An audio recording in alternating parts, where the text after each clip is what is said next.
Bien, buenas noches a todas las personas que ya nos van acompañando en nuestro live, ¿verdad? Del día de hoy. Hoy tendremos un tema sumamente interesante porque vamos a estar hablando de lo que son los principios fundamentales que rigen nuestra normativa procesal penal, los 28 principios que se encuentran consagrados en el código. Estaremos conversando con la defensora pública del Departamento Judicial de La Vega, la licenciada Amalfi del Carmen Gil Tapia. Vamos a hacer, como siempre, pues una pequeña introducción de su biografía para que ustedes la vayan conociendo un poco y puedan saber cuáles son las cualidades que adornan a nuestra expositora de la noche de hoy. La licenciada Amalfi del Carmen Gil Tapia nació en La Vega el 16 de mayo de 1993. Realizó sus estudios primarios y secundarios en el Colegio Don Luis Despradel de la ciudad de La Vega. Inició a estudiar la carrera de Derecho en el año 2010 en la Universidad Católica Tecnológica del Cibao, UCATESI, obteniendo el título de licenciada en Derecho con honor cum laude. En el año 2015 de ese mismo año, pues ese mismo año ingresó a lo que fue la Escuela Nacional de la Judicatura en el programa de aspirantes a defensores públicos, obteniendo entonces el título de defensora pública. También cuenta con diplomados en habilitación docente en la Universidad Nacional Pedro Enríquez Ureña en la UNFU y con una maestría en Derecho Penal y Procesal Penal Contemporáneo en la Universidad Guapa. Es docente de la Escuela Nacional de la Judicatura, además, y ha realizado diferentes cursos y talleres en los cuales, de entre todos, ¿verdad? Podemos destacar la litigación oral avanzada con la defensa penal de Chile, impartido por defensores chilenos en junio de 2019, delitos electrónicos, que fue un taller realizado por la Escuela Nacional de la Judicatura en enero a marzo del año 2018, capacitación docente sobre el manual de litigación de la defensa pública, que fue un taller impartido por el doctor Rafael Blanco en noviembre del 2017. También ha realizado técnicas de litigación oral 1, impartido por el doctor Rafael Blanco también, Derecho Constitucional por la Escuela Nacional de la Judicatura y Crímenes y Delitos de Alta Tecnología, así como Ley de Armas y Análisis de Precedentes Constitucionales. En ese sentido, ¿verdad? Es la bibliografía de nuestra querida expositora que estaba conectada y no sé por qué razón se desconectó. Entonces, vamos a ver si ella nos vuelve a enviar la invitación para poder entonces poder aceptarla nuevamente. Vamos a ver si la encuentro por aquí para poder invitarla. Entonces, como siempre, eh, ok, ya ella está conectada. Buenas noches, querida Malti, ¿cómo estás? ¿Se escucha? Buenas noches, Iris, ¿todo bien? Gracias a Dios. Un placer de poder compartir contigo. Sí, te estoy escuchando. ¿Me escuchan a mí? Sí, se escucha un poquito entrecortado, pero en sentido general bien. Pues Amalfis, ya te he dado, ¿verdad?, la breve introducción, como siempre solemos hacer. Decirle a los participantes que va a ser un conversatorio, más que nada, donde podemos tener la posibilidad de hacer preguntas y ir respondiendo dichas preguntas sobre la marcha. Entonces, nada, el escenario es suyo. Muchísimas gracias. Para mí es más que un placer poder estar compartiendo con tu comunidad este tema tan importante para todos aquellos que se dedican al ejercicio del derecho penal. El tema escogido es un tema de mucha importancia porque es la columna vertebral de todo proceso y es importante que todo abogado litigante conozca en términos prácticos para qué sirven los principios fundamentales del derecho penal. Quisiera saber si me están escuchando bien. Sí, se está escuchando muy bien, Rafa. Bien. Entonces, ya entrando en materia para poder aprovechar el tiempo, es importante. Veo que dicen que se escucha un poco más. Déjenme cambiar de internet. Yo te escucho bien, o sea, te escucho un poco, a veces como que se entrecorta, pero en sentido general te escucho muy bien. Espero que ahora me puedan escuchar mejor. A ver qué dicen los que decían que se escuchaba mal, cómo escuchamos ahora. Sigue conversando para verificar. Bien, decía que el derecho procesal penal tiene un número de principios que se consideran principios básicos o más bien principios rectores, como algunos se suelen llamar. En ese sentido, es importante precisar cuál es el sentido. Continúan diciéndome que no se escucha bien. Están diciendo que se escucha mal. Sé que se escucha bien, pero como entrecortado. Realmente como que a veces se va un poco como a la señal y se oye medio robótico, pero en sentido general se puede, bueno, dicen que no se entiende. Adalkiris, como eres la opción, trata de salir y volver a entrar. De salir del live, tú dices. Sí, por su internet. No, pero sal tú, porque tú eres que tiene el problema. Sal, como dice Amalfi, y entonces, di que Amalfi, a Maurice. Sal y entonces vuelve y manda la invitación para ver cómo se ve ahí. Ok. Ok. Bien, esos son, ¿verdad? Pequeños problemas técnicos que ocurren. Hay una persona que nos dice que se escucha bien, pero que hay como alguna interferencia técnica, que es lo que yo siento. Parece como que hay algo que le está haciendo como algún tipo de como interferencia a su voz y por eso se escucha como que un poco media distorsionado. Me dicen también que trate de moverse del lugar eh, a donde tenga una mejor señal de internet. En lo que ese problema se resuelve, pues entonces vamos a ir dando la introducción, ¿verdad?, del tema que tenemos hoy. Nuestra normativa procesal penal, como bien inició explicando nuestra exponente del día de hoy, consta de 28 principios. Esos principios son transversales, ¿verdad?, lo que es el orden constitucional, algunos de ellos, y van rigiendo todo lo que es el proceso penal dominicano. En principio, pudiera entenderse que son como artículos que están ahí y que no tienen mucha utilidad práctica. Pero la realidad es que al momento de que estos principios se conjugan de manera idónea con el contenido íntegro de las disposiciones del código y de nuestra normativa procesal penal, pues entonces adquieren una relevancia bastante útil, que es lo que vamos a tratar de ver hoy, ¿verdad? En qué consisten cada uno de estos principios y de qué forma lo podemos aplicar en el día a día, tanto en una medida de coerción como en una audiencia preliminar y eventualmente también en un juicio de fondo, así como de cara a un proceso en la etapa recursiva también, porque son procesos que no dejan de perder su relevancia sin importar en la etapa en la cual nos encontremos. Entonces, déjame verificar si ya le puedo enviar la invitación a Malfis para que ella pueda entrar. Denme un momentico.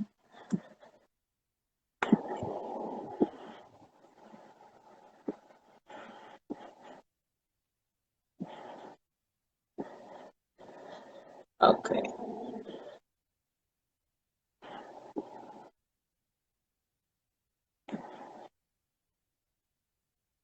ok. Ya le envié la invitación, vamos a ver ahora si le llega. En ese sentido, pues eso básicamente es lo que vamos a estar conversando el día de hoy. Eh, hola, Hola. ahora sí se escucha mucho mejor. Sí, se va a escuchar, pero parece como que hay algo que te está haciendo interferencia. Bien, bueno, vamos a tratar Pero ahora de, sí se escucha bien. de ir desarrollando. Espero que me puedan escuchar. Sí, continúa. Bien, los principios básicos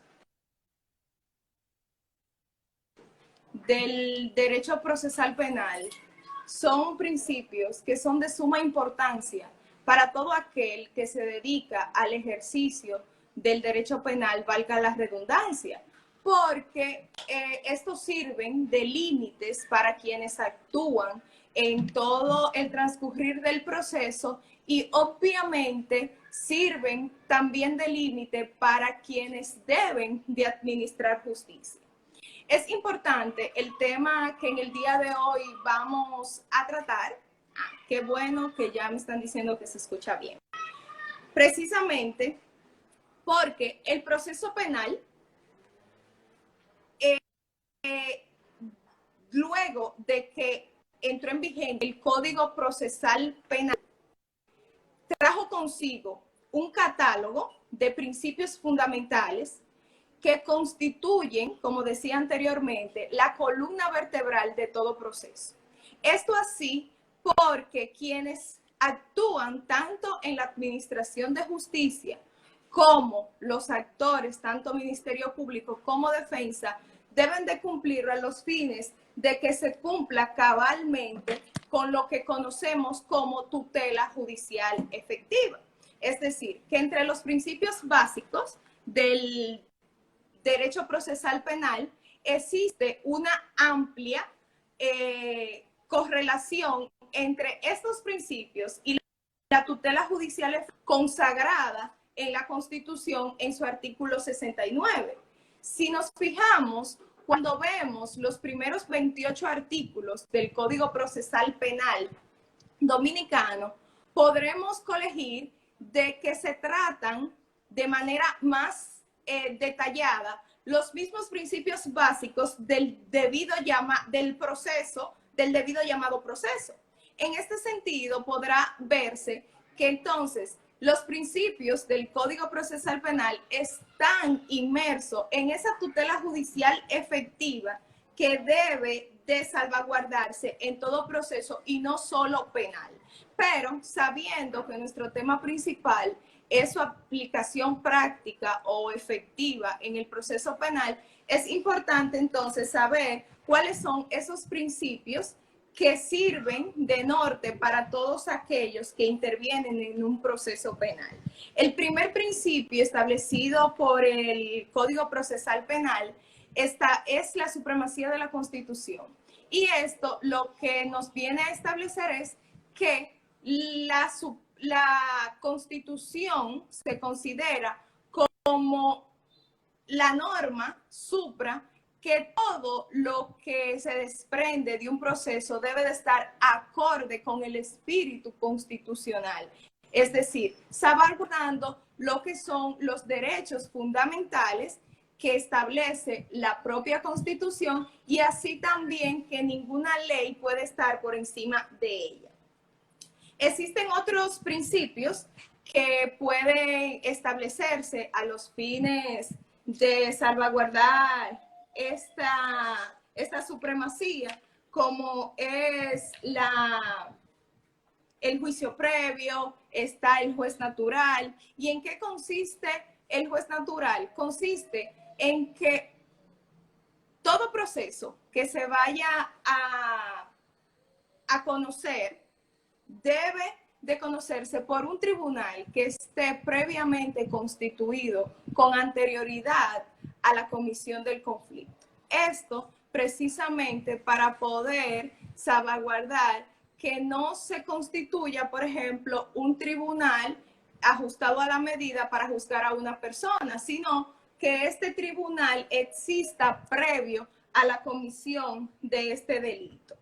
También un principio muy importante es el de solución de conflicto, que puede verificarse que es la posibilidad que tiene el Estado de disponer del jus puniendi, no necesariamente estableciendo penas que sean privativas de libertad, sino tratar de que en la medida de lo posible el proceso se desarrolle en una armonía social y que precisamente se cumpla con esa finalidad del derecho penal, que es mantener la armonía y la paz social. Es principalmente el punto básico del principio número 2 que establece el Código Procesal Penal. Existen otros principios que son bastante importantes, como es el de legalidad en el proceso, y es que el proceso debe de estar ajustado al principio de legalidad, no solo en cuanto a la obtención de la prueba, que es otro principio, es decir, que toda prueba que se vaya a desarrollar en un proceso penal tiene que estar sujeto a las reglas y a los requisitos que el mismo código prevé. Y este principio de legalidad del proceso es que nadie puede estar sometido a un proceso sin que haya una ley que determine cuáles son las imputaciones y cuál es el procedimiento a seguir a los fines de poder judicializar un proceso. Existe también otro principio, que es el principio del plazo razonable. Y este es un principio muy importante a los fines de conocer y saber cuál es su utilidad práctica en un proceso. Y es que ustedes saben que nuestro sistema de justicia, lamentablemente, es un sistema de justicia retardado, que no cumple con el numeral 1 del 69 de ofrecer una justicia pronta y oportuna. Es decir, que una persona tenga la solución del caso, sea cual sea la decisión, sea una decisión que le beneficie o le perjudique, pero que la obtenga en el menor tiempo posible. Y precisamente este principio del plazo razonable, esto es lo que viene a garantizar. Garantizar que los procesos se conozcan dentro de un límite razonable y que los procesos no sean eternos. Y lamentablemente nuestra justicia dominicana y en la materia penal todavía falta mucho en cuanto a este aspecto, porque los procesos no deberían demorar tanto.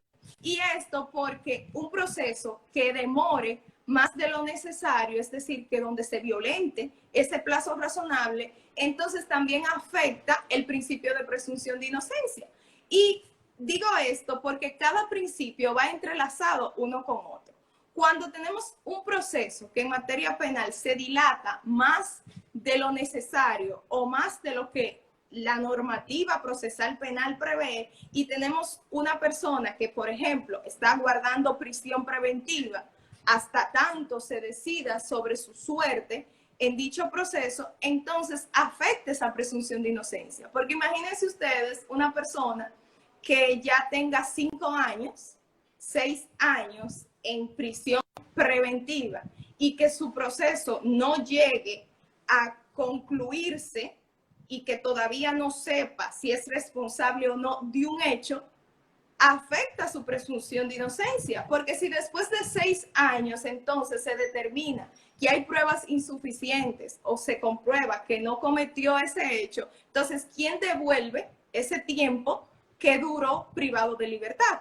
Entonces es por ello la importancia de saber cómo funcionan estos principios y su utilidad práctica en el proceso, para que como litigantes podamos cada día enarbolar estos principios cada vez que se nos presenta un caso y se pueda hacer, como dicen por ahí, ser la piedra en el zapato de aquellos que tienen que hacer justicia y la administren en la forma que se debe. Decía, ¿verdad?, que cada principio, anteriormente les decía, que cada principio está entrelazado uno con otro, porque cuando hablamos de plazo razonable, entonces esto repercute en la presunción de inocencia, pero asimismo entonces otros principios que van de la mano con la presunción de inocencia, entonces interviene lo que es el límite razonable de la prisión preventiva, está el Estatuto de la Libertad, que debe de imponerse la libertad ante cualquier situación, sabiendo que las medidas que privan la libertad de una persona, que en este caso es la prisión preventiva, que es la más común, lamentablemente, en nuestro sistema de justicia penal actualmente, y una justicia penal que está lamentablemente inmersa en el populismo penal, afecta directamente ese derecho fundamental de la libertad, porque inmediatamente a una persona se le impone la prisión preventiva cuando el hecho quizás no lo amerita, porque existen otras que son menos lesivas de ese derecho. Entonces se está haciendo un uso inapropiado del principio que establece que la prisión preventiva debe ser colocada de manera excepcional, cuando el caso lo amerite. Sin embargo, en nuestro país pareciera que la excepción es no poner la prisión preventiva, cuando lo correcto es que la excepción es la prisión. Esto también... Tenemos, tenemos a Anthony Flores, que es como tipo que dice que la presunción de inocencia, desde que se dicta prisión preventiva, queda afectada. Y en otro orden tenemos una pregunta del usuario Joseph, que pregunta qué significa la presunción de inocencia en nuestro país. Muy bien. Para ir interactuando, el primero decía, ¿verdad, Anthony? De que, sí, que inmediatamente se impone prisión preventiva, se afecta el principio de presunción de inocencia. Directamente no. Yo diría que el uso desproporcionado y que esa prisión preventiva exceda el límite más allá de lo que la norma prevé, sí afecta el principio de presunción de inocencia. Haciendo la aclaración de que, por ejemplo, en un caso de homicidio, por así decirlo, donde existe la muerte de verdad de una persona, el imputado vive cerca de los familiares de la víctima. Las pruebas están ahí y las pruebas desde la medida comprueban con mucha probabilidad que esa persona puede ser autor o cómplice de ese hecho. En principio, un juez impone una prisión preventiva y en principio esta prisión preventiva es legal porque está imponiendo una de las medidas que se establece en el catálogo del 226 del Código Procesal Penal. Sin embargo, cuando se cualquieriza la imposición de prisión preventiva y esa persona dura más tiempo en prisión preventiva de lo que debería durar, entonces ahí sí afecta la presunción de inocencia, porque ya se está tratando a una persona como culpable o se está imponiendo una pena anticipada. A eso se traduce una prisión preventiva que sea desproporcional o que vaya más allá de ese límite, porque entonces se considera como una pena anticipada. Lo que decía José y preguntaba, ¿qué significa? Para la siguiente parte, sí, yo entiendo que en la mayoría de los casos, sí, la imposición de una prisión preventiva afecta de una u otra manera la vulneración del principio de inocencia, porque de hecho el mismo código te establece como fundamento para la imposición de una medida de coerción que el imputado o la persona que esté siendo objeto de una imputación de un ilícito penal sea con probabilidad autor o cómplice de la comisión del hecho. Por lo tanto, desde el momento en el que el juez impone una prisión preventiva, no solamente por la gravedad del hecho, sino porque ya para la imposición de la medida el juez ha de tener en su psique como la percepción de que hay elementos suficientes para que esa persona en un momento al juicio resulte ser condenada. Entonces, si lo miramos desde ese punto de vista, pudiera entonces sí ser que la prisión preventiva afecta a la presunción de inocencia, porque obviamente si se entiende que tú tienes ese derecho a que se presuma tu inocencia, debe de serlo desde el momento en cuestión que se te están acusando. Entonces aquí nosotros como Estado y como país tenemos muchos problemas y muchas deficiencias porque los grilletes electrónicos no funcionan, la prisión domiciliaria no funciona, pero son asuntos propios del Estado que no ha hecho su tarea, por así decirlo, de hacer que eso cumpla o que eso sea efectivo. Y entonces quien tiene que pagar lamentablemente las consecuencias es el imputado, la persona que se encuentra sometida a un proceso penal, que sí carga como con esa percepción de que lo único que va a asegurar la presencia del proceso va a ser la prisión preventiva. Así es, Adalkiris. Y unido a eso que tú acabas de establecer, está la debilidad de los organismos encargados de la persecución, es decir, del Ministerio Público.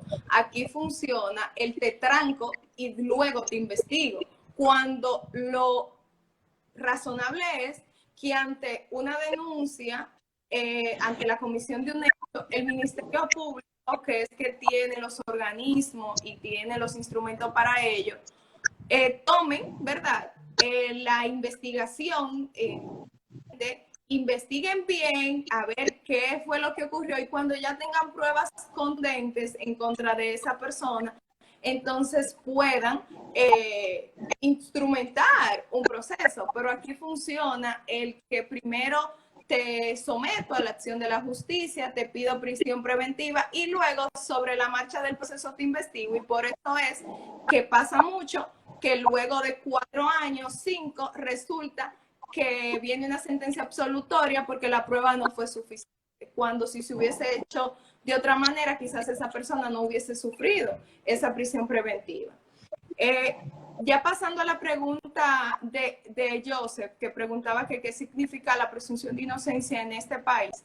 Bueno, en nuestro país la presunción de inocencia está consagrada como un principio básico del derecho procesal penal acusatorio, que lo que garantiza es que una persona sea considerada como inocente hasta que una sentencia sea definitiva y demuestre lo contrario. Es decir, le corresponde al Ministerio Público, que es la persona encargada de motorizar la investigación, destruir con pruebas irrefutables la presunción de inocencia. Ya cuando un juez declara a una persona culpable y ya se cierran las vías recursivas y esa sentencia adquiere la autoridad de la cosa irrevocablemente juzgada, es decir, que esa sentencia ya es firme, en ese momento entonces se entiende que esa presunción de inocencia queda destruida y ya a esa persona se le debe ser considerado ya como un penado, un condenado, porque ya está cumpliendo condena por ese hecho que cometió. Pero anterior a ahí, esa persona debe ser tratado como inocente en todo el estadio procesal y así se le debe de considerar.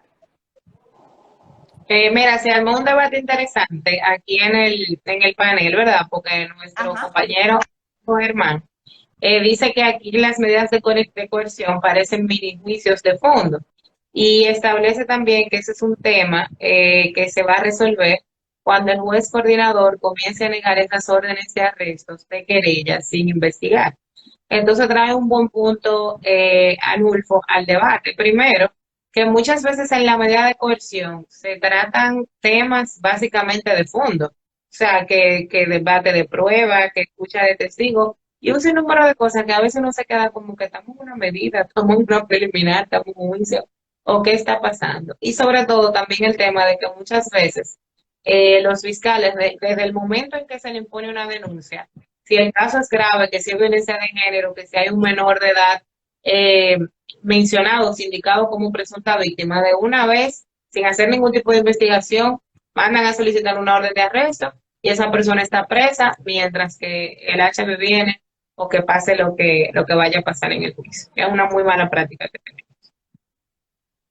Así es. Aquí dice Anulfo dice que este tema se resuelve cuando el juez coordinador comience a negar órdenes de arresto y querellas sin investigar. Ciertamente también a veces los jueces son muy alegres en emitir órdenes de arresto, órdenes de allanamiento, interceptación telefónica, cuando realmente el órgano acusador, el Ministerio Público, no le establece insumos suficientes para que razonablemente se pueda dar una orden de arresto. El otro día me llegó un proceso para una medida de coerción y yo decía, veía que en el expediente no había denuncia, pero sí había una orden de arresto y se trataba de un 309, es decir, golpes y heridas, que se supone que si no había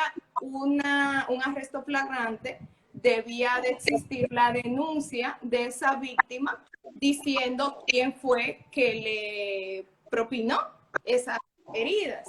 Sin embargo, la orden de arresto la emitieron en base a una nota informativa que dio la policía. Una nota que decía que recibieron una llamada, que en ese lugar hubo un tiroteo, y en base a eso emitieron una orden de arresto en contra de esa persona por esas heridas. Sin embargo, no había una denuncia establecida y yo me preguntaba, ¿es suficiente una nota informativa simplemente de que en ese lugar se armó un tiroteo y que eso es suficiente para solicitar una orden de arresto en contra de una persona que ni siquiera la víctima directa lo está señalando como la persona que disparó? Entonces, realmente a veces los jueces son muy alegres en solicitar, en emitir, ¿verdad?, ordenar arrestos y allanamientos sin que el Ministerio Público le establezca prueba contundente o por lo menos insumos mínimos de que eso amerita hacerlo. ¿Hay alguna Me otra hace, pregunta aquí? me hacen una pregunta por el chat muy interesante de que si se pudiera solicitar una indemnización al Estado por violentar los derechos o los principios constitucionales. Realmente el mismo principio 20 del Código Procesal Penal establece el derecho a indemnización.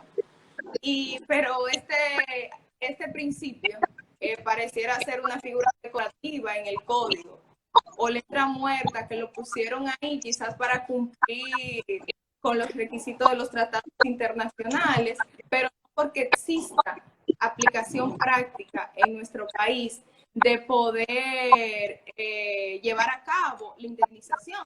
Porque si bien el artículo 20 lo consagra como un principio de que todo imputado debe ser indemnizado en caso de error judicial o cuando sufra una prisión injusta, es decir, una medida de coerción injusta, no menos cierto es que no establece procedimiento a seguir, no establece forma de ejecución de esa indemnización, pero mucho menos establece normas claras de en qué etapa del proceso se solicita, ante qué tribunal se solicita. Entonces, existe un vacío normativo en nuestra legislación que amerita que los legisladores se interesen en este tema y puedan legislar a los fines de evitar que quienes tienen el poder de tutelar por los derechos de los ciudadanos no sean los primeros que lo vulneren.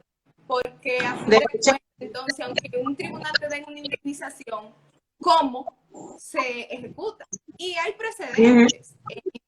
El cuarto colegiado del distrito, me parece, he visto sentencia que han dado indemnización. En San Cristóbal también la ha dado. Pero, por ejemplo, en La Vega yo no he visto una sola indemnización que se haya dado en favor de un imputado. Al contrario, la niegan diciendo que es improcedente porque no es el momento procesal para hacerlo toda vez que la decisión no es definitiva. Pero el artículo 255 y 256 establece la indemnización y así también está consagrado como un principio.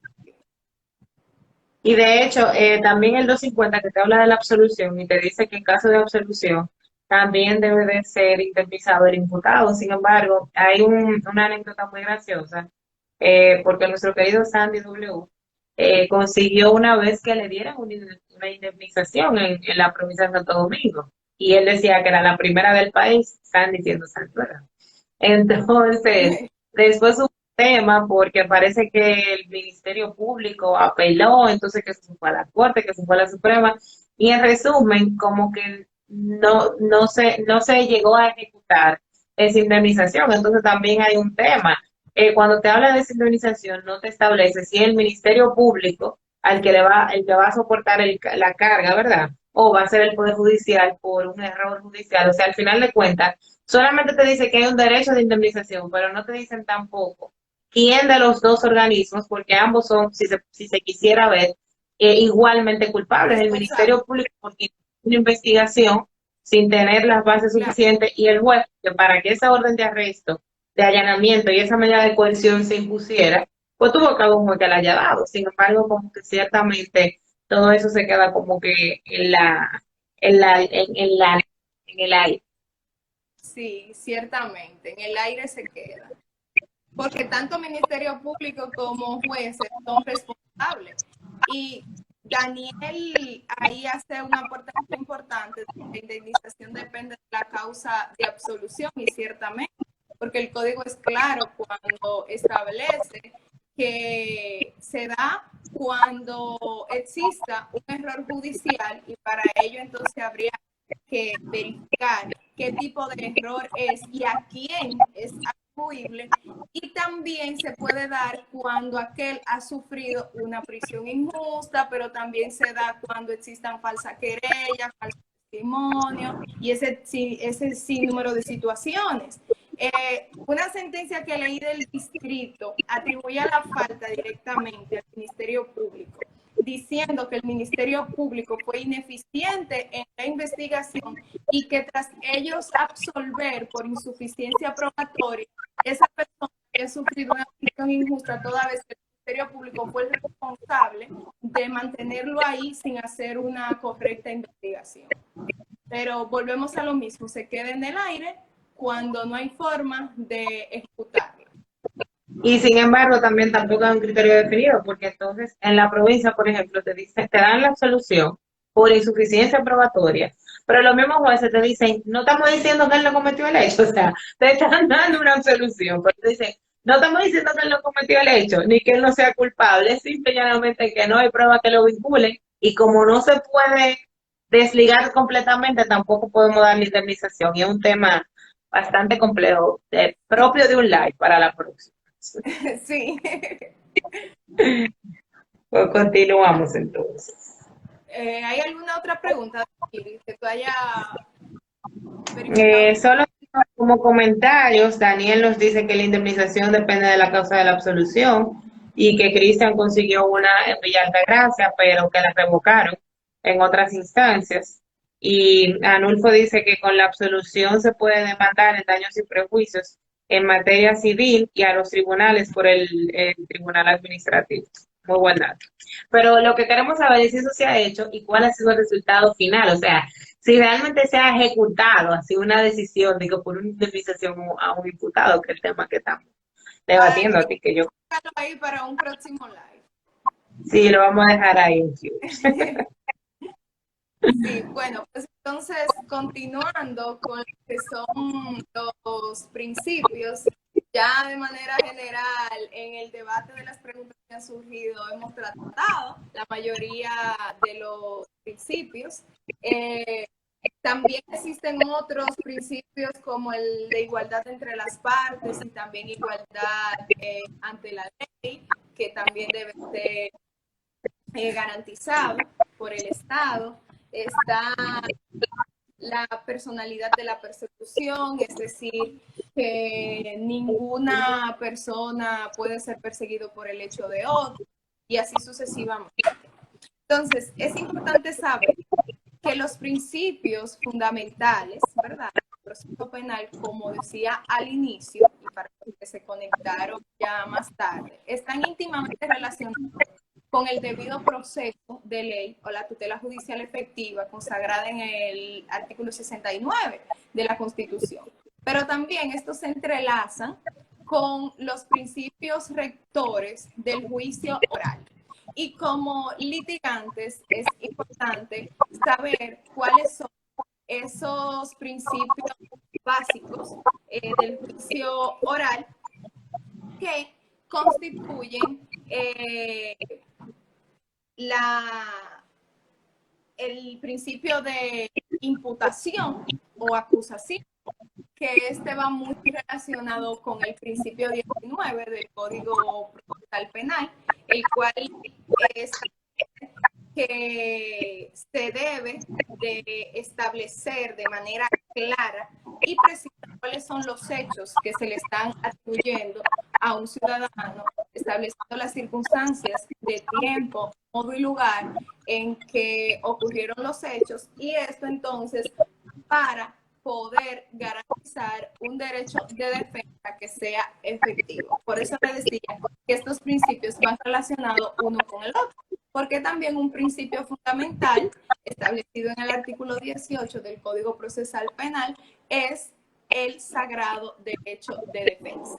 El sagrado derecho de defensa no solo está relacionado con que el imputado pueda hacer uso de su defensa material y que esté asistido por un abogado de su elección, sino que va más allá de que el imputado y su defensa puedan controvertir los hechos de los cuales el Ministerio Público le está acusando. Entonces, en esto consiste el principio de acusación o principio de imputación que debe de estar presente en todo juicio oral.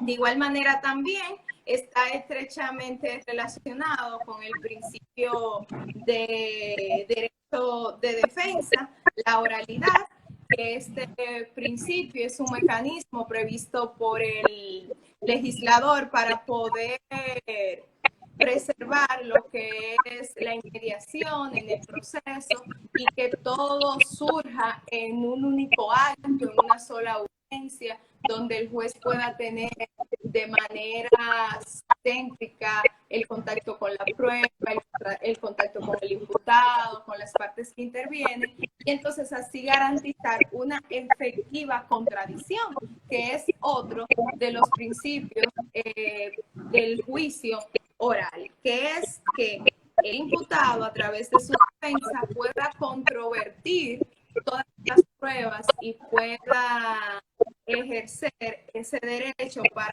salvaguardar el derecho de defensa.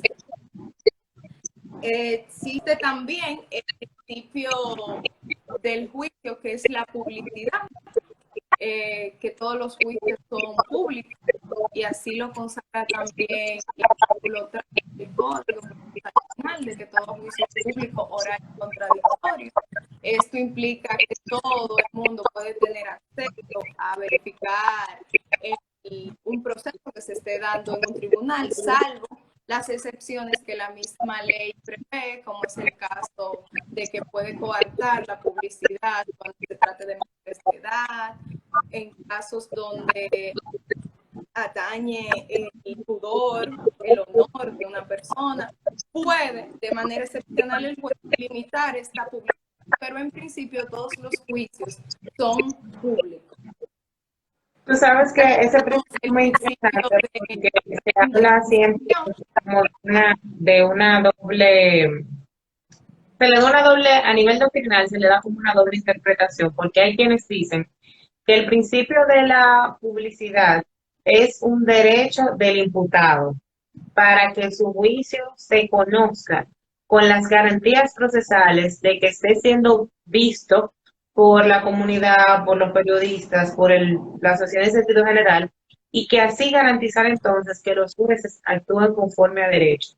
Pero hay otra corriente doctrinal que dice que independientemente de la voluntad del imputado, el derecho a la publicidad no es un derecho del imputado, sino que es un derecho de la sociedad de estar como consciente y tener el conocimiento de todo lo que pasa a nivel de justicia. Y entonces ahí se arma una discusión como que interesante, porque al final de cuentas, ¿qué pasaría en un caso donde el imputado no quisiera que el juicio sea público y donde no existan causales como las que ordinariamente son acogidas como el principio de la dignidad o una vulneración que afecte temas personales? ¿qué pasaría ahí? Entonces, ¿cuál de las dos vertientes sería acogida por el tribunal? Porque ciertamente la población tiene un derecho a estar informada, pero también el imputado tiene un derecho a que se le respete su dignidad y a que se le respete si él no quiere, por ejemplo, salir en los medios de comunicaciones o que ese juicio se haga público. Se genera un debate bien interesante. Bastante interesante.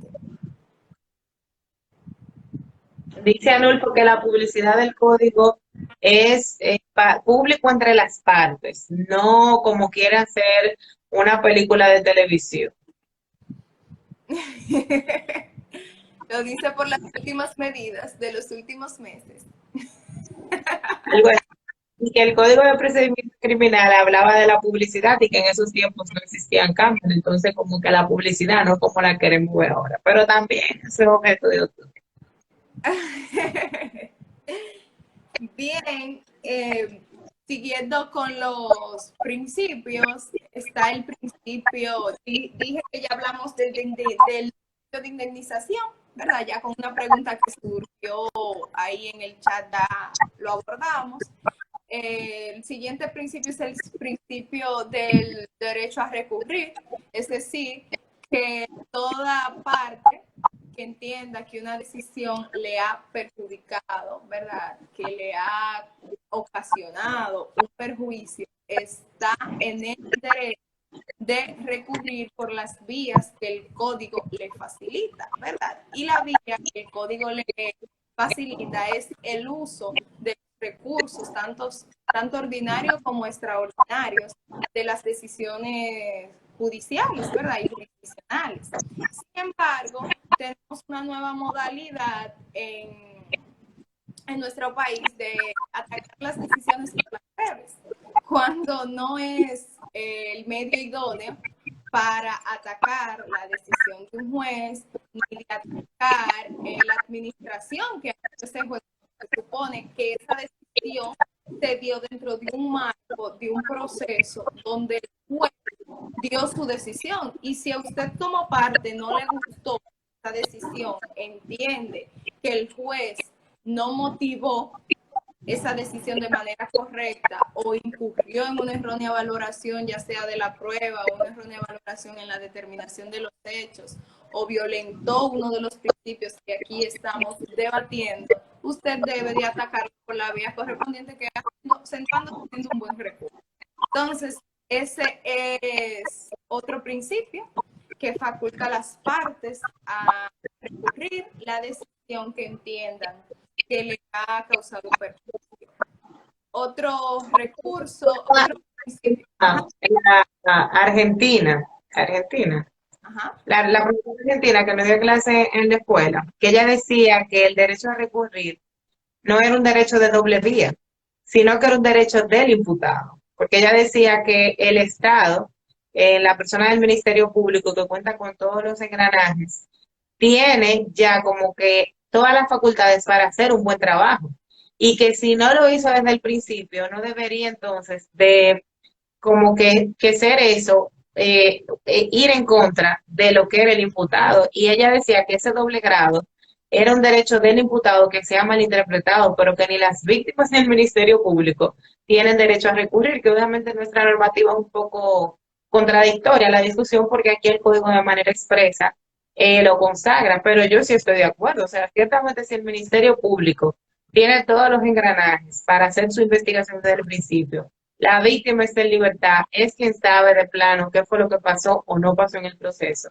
Y aún así, el imputado es beneficiado con una medida menos drástica o con una sentencia absolutoria o un auto de no lugar. ¿Por qué tendría entonces que permitírsele al Ministerio Público como que corregir su error a través de una apelación? Un tema interesante también. Sí, aquí pregunta Antonelli Flores Martínez que qué tiempo es prudente para apelar una decisión.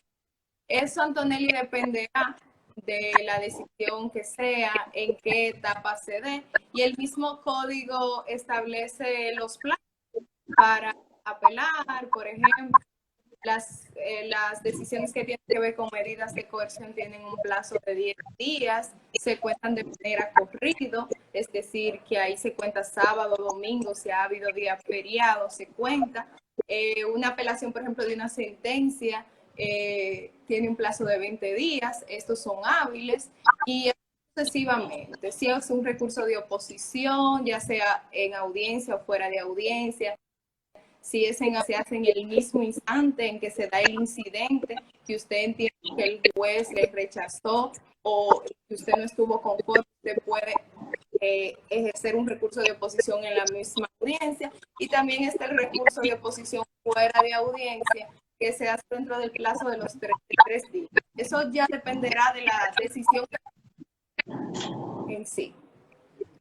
De la decisión que vamos a atacar. London City. Bueno, mi amiga Gabriela, que yo no entiendo su nickname, nos pregunta que cómo evitamos que un individuo pase más tiempo del debido en prisión preventiva sin una sentencia que lo condene. Ese es algún aporte desde su propia forma de manejarlo. Bueno, haciendo de las herramientas que el mismo código prevé, porque el mismo código establece acciones que se pueden hacer, como es la revisión de la medida de coerción, los ceses de prisión preventiva, también la extinción por duración máxima del proceso, todas esas son acciones que se pueden realizar a los fines de atacar la prisión preventiva. El código establece que la duración máxima de la prisión preventiva es de 12 meses para casos ordinarios, es decir, para casos que no son declarados complejos, porque si han sido declarados complejos, entonces son 18 meses. Y entonces, inmediatamente, una persona está en prisión preventiva y, por ejemplo, cumple un año, es decir, cumple los 12 meses, puede válidamente el abogado solicitar el cese de la prisión preventiva para así motorizar y obligar a que los jueces apliquen la norma y den esa cesación e impongan una medida diferente a la prisión preventiva. Lo mismo ocurre cuando han pasado 4 años y el proceso no se ha concluido. El 148 del Código Procesal Penal establece que la duración máxima de todo proceso son 4 años, es decir, que inmediatamente que el proceso cumplió los 4 años, usted puede solicitarle al juez la extinción de la acción penal por vencimiento máximo del proceso, porque ya han sobrepasado los 4 años. Ahí ya el juez determinará quién es que ha provocado los aplazamientos y las dilaciones indebidas y demás, pero mientras tanto esas son las acciones que se pueden realizar en contra de la prisión preventiva. Así es. Ya ellos lo que están en chisme, no hay ninguna otra pregunta. Puedes continuar. Bien, entonces íbamos por el principio de separación de funciones, que el principio de separación de funciones implica que cada quien debe de realizar su rol, es decir, el Ministerio Público no puede intrometerse en las decisiones de los jueces o en el rol de los jueces, y de igual manera los jueces tampoco pueden intrometerse en el rol del Ministerio Público. Es decir, el Ministerio Público tiene la obligación de investigar y acusar a los imputados, valga la redundancia, ¿verdad? Haciéndole una imputación ya definitiva o de manera formal. Y el juez, el único rol que tiene es administrar justicia dentro de los parámetros que la misma norma le asigna. Entonces, eso es lo que quiere decir el principio de separación de funciones. Están como principios que esto atañen directamente a los jueces y es la obligación de decidir, y en ese mismo orden se tiene que tratar el principio de la motivación de las sentencias, es decir, que toda decisión que emane de un tribunal debe de estar debidamente motivada. Esto es dando respuesta a todos los pedimentos de las partes y diciendo el por qué el tribunal arriba a esa conclusión y termina dando la decisión que al final ya decidió imponer. Entonces, en ese sentido, esta garantía es de que tanto víctima como imputado entiendan el porqué de la decisión, porque el juez falló de esa manera. La interpretación también, que es otro principio, implica que las interpretaciones que hagan los jueces deben de ser siempre en beneficio de los imputados, siempre en beneficio. Pareciera que está al revés, ¿verdad? Pero esa interpretación debe siempre de ser en beneficio de aquel que está siendo imputado, porque obviamente no puede el tribunal interpretar decisiones para perjudicar la situación.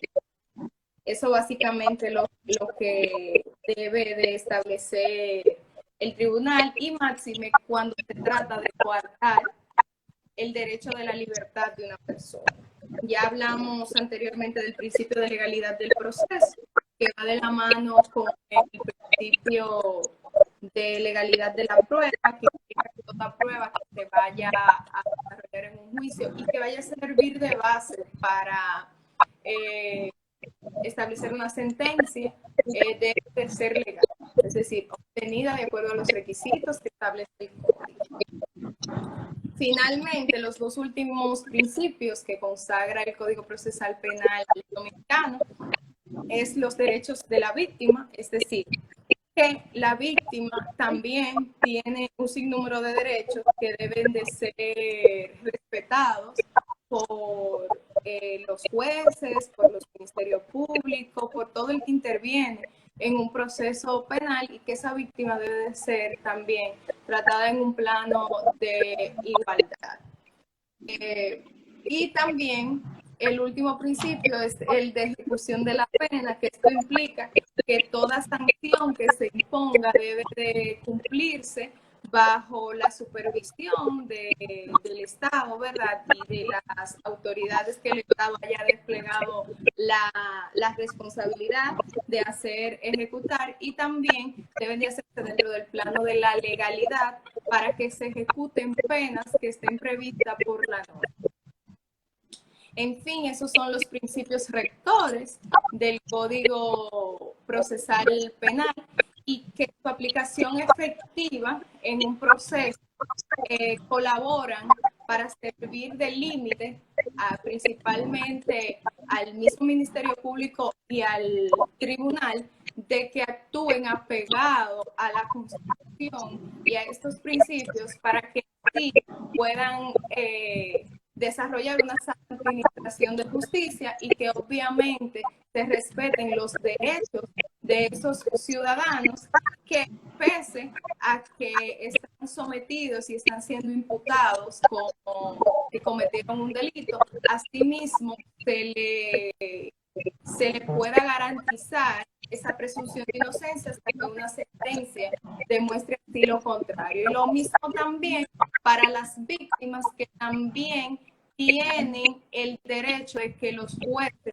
le tutelen esas garantías que el código, esas garantías mínimas que el código prevé, y que también sean tratadas en un plano de igualdad con las demás partes del proceso. Si tienen alguna pregunta, algún comentario, estamos abiertos para seguir aquí debatiendo. Se generó un debate, sí, porque el debate está intenso aquí, pero se generó un debate de que si el cúmulo de penas, si el tiempo que se pasa en prisión preventiva al final se computa cuando ya hay una sentencia definitiva.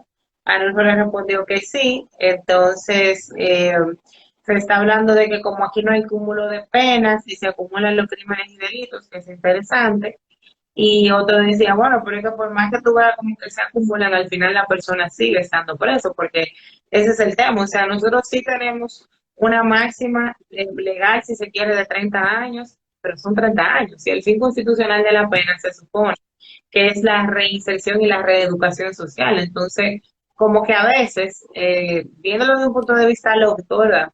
Si tú como Estado lo que persigues es la reeducación y la reinserción, 30 años también viene siendo un poco excesivo, que al final termina siendo más un asunto de cumplir, ¿verdad? De que la sociedad sienta que se impuso una pena y un castigo. Entonces, eso, ahora están haciendo una pregunta, si el asesinato es el homicidio cometido como un agravante, como acechanza, y etcétera. Ah, no, pues eso no te muestra que estamos hablando de los principios, gracias. Y tú sabes que sí. Sí, no, porque es que él está hoy intenso. Eh, sí, porque él entra. ¿Cómo existe el intento del asesinato sin un homicidio previo?